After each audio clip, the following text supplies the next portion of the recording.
Look, I know what you're thinking, but I promise you, this video is not clickbait. The government are absolutely quietly stealing away your money, and you might not even realize that it's them doing it, how they're doing it, or why they're doing it. It's quite a complicated issue, and there's many layers to how it actually fundamentally works, but we'll take you through those, explain them, and then get to the meat of how exactly your money's getting taken from you, and you have no idea. So first off, we're going to have to explain currency debasement, why it happens, who it hurts, and who it helps. Currency debasement is defined as the erosion of the purchasing power of your money, and it happens when the economy is in the grip of inflation. The Bank of England defines inflation as a time when prices rise. How quickly they do so is called the rate of inflation. To put it simply, if you have a $100 bill and there's an item that costs $100, you can obviously buy it.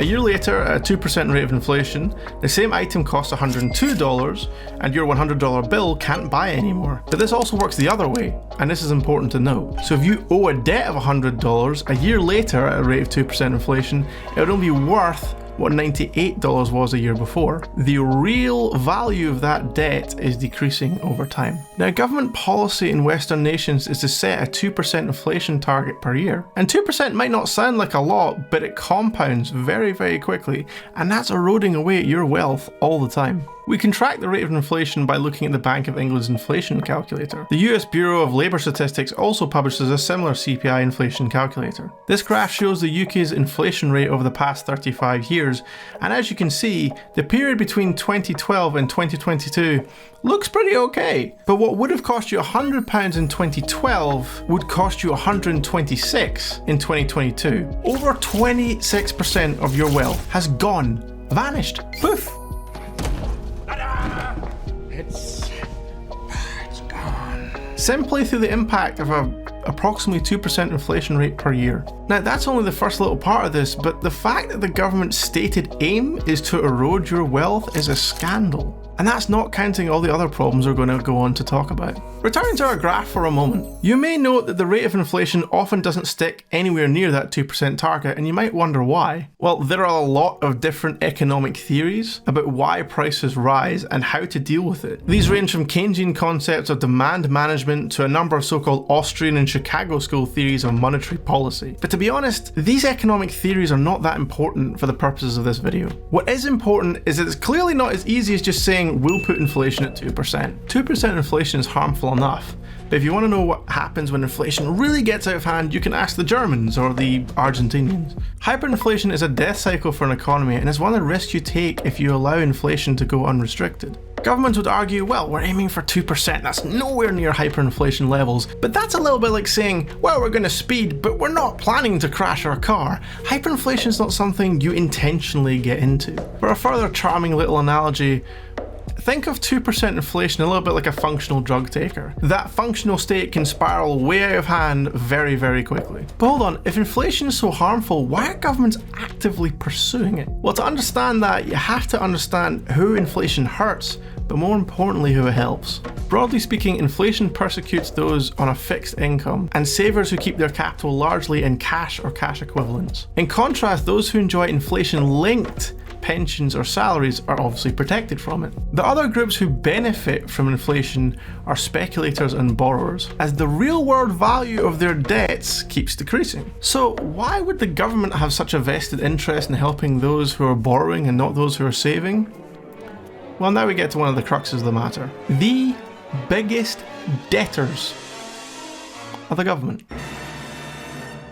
Government bonds are debt. It's the government taking out a loan from the person who's bought the bond. Now, the US national debt is currently sitting, as of recording this video, at $36.22 trillion. Now, to illustrate that, let me actually just read out the number. 3,6,2,1,5,2,1,2,6,6,9,3,3,4.00. Now, many modern economies, including the UK and USA, have huge debts that are only increasing. So as the biggest borrowers in the economy is in their direct interest to see the real value of these debts decreasing over time. Now you may be wondering how exactly governments and central banks can influence inflation rates. They have their hands on a few different economic levers, but the most important one is printing money. You may have heard the term quantitative easing, which is a nice jargon term to try and obfuscate what's actually happening. So let's explain it simply. The government-controlled central bank prints money. It uses this money to buy government bonds, in other words, lending it to the government. So the government is printing money to lend to itself. Wow, I wish I could do that. I could buy an island. Well, hold on. You might think that sounds BS. I mean, I don't get to just print my debts away. I can't say, oh, I owe this much on my mortgage. Let me just go down to the basement and print some money to pay it off. Why does the government get to do that? Now another layer is that this introduces a sort of stealth taxation, as governments don't tend to adjust taxation allowances in line with inflation. So this means as you are starting to earn more money to keep up with inflation and pay for things like food and gas, despite the fact that you aren't any wealthier in real terms in terms of what you can actually buy than you were previously, you're actually getting pushed up into higher taxation brackets. And this is an often overlooked part of the much maligned cost of living crisis. Now finally, there's interest rates. Classic economic theory says that real interest rate should always be a positive value. What that means is the interest rate should be set above the rate of inflation. This ensures a real, i.e. after inflation, return for risk-free saving and inflicts a real cost on borrowing. So for example, let's say the interest rates are at 3% and inflation's at 2%. When you save your money in a bank, you should be getting around that 1% difference as a real return on investing your money. Unfortunately, in recent years, this relationship has all but broken down. The 19th and 20th centuries were characterized by cycles of boom and bust. I'm George Bush. As I campaign across this country, I see American families being devastated by inflation.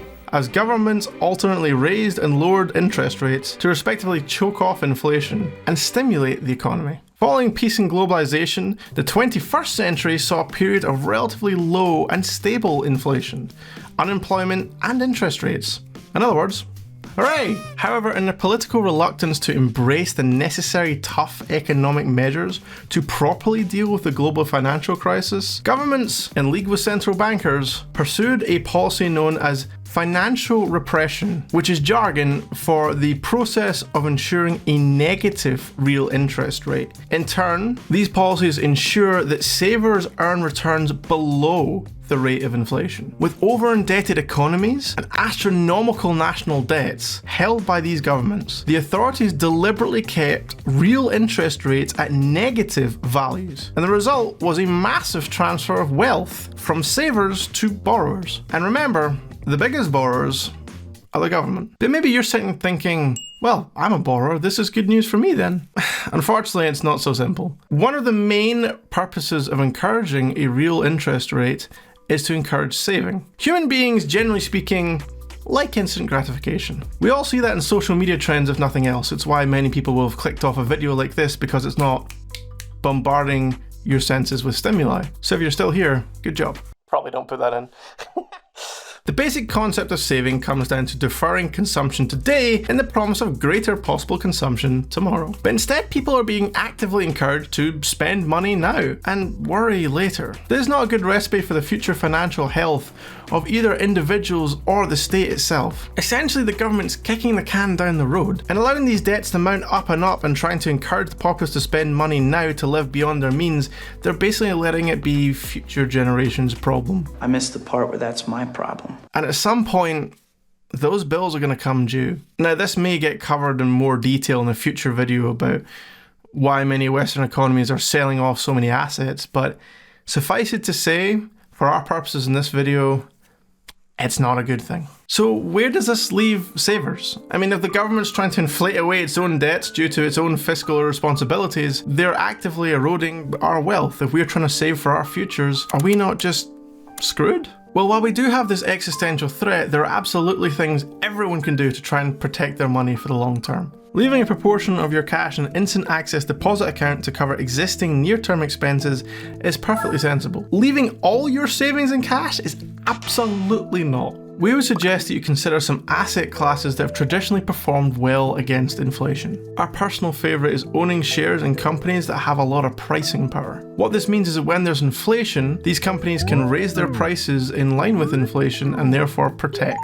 their profit margin. Classic examples of companies like these are companies that have really strong brands, such as Coca-Cola. From your point of view as an owner of the stock, the long-term compounding of a robust earning stream is very powerful, and I'll explain that in greater detail in future videos as well. You could invest in inflation-linked government bonds, also known as TIPS in America. Although if interest rates rise, you will lose some of your capital. Again, more about these in separate videos. For now, we're just hitting a few bases. Certain real assets, particularly with rarity value, have kept their real value. Fine art and classic cars are great examples, although maybe not the most realistic investments for many people. Property and real estate may seem like obvious examples here. However, we have bubble concerns that, again, we'll cover in the future. Suffice to say, like most bubbles, that housing seems really safe until it's really not. To demonstrate this, here's a graph of house prices in the US in the run-up to and aftermath of what became known as the subprime lending crisis. You'll notice how it's going up and everything's going well, and then, to put it maturely. And even in the housing supply constrained UK, here's Savills' analysis of prime London property returns over the last 5 years, plus a forecast for 2025.